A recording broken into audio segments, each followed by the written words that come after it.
আসসালামু আলাইকুম। দল, কোন দল করব? আসলে কোনো দলই করিয়েন না। কেন? মুসলিম যে ভাই ভাই এইটাকে ধ্বংস করেছে আমাদের দেশে দুইটা দল।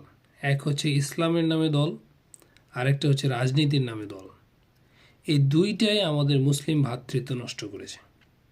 ইসলামের নামে দল হওয়ার কারণে একে অপরকে ঘৃণা করে, রাজনৈতিক দলের কারণে একে অপরকে ঘৃণা করে যখন জানতে পারে সে তার মতের না, তার দলের না।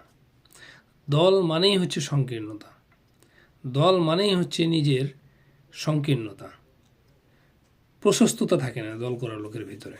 এই জন্য ইসলাম কোনো দল করার দরকার নাই। আপনি কোরআন সুন্নাহ মেনে চলেন, এবং বাংলাদেশে রাজনৈতিক কোনো দল করার দরকার নেই। আমি মনে করি আপনি বাংলাদেশপন্থী হন, কোনো রাজনৈতিক দলের ব্যানারে না থেকে বাংলাদেশপন্থী হন। দেশের স্বার্থে যে ভালো কাজ করবে তাকে সাপোর্ট করেন, যেটা ভালো সেটা ভালো বলেন।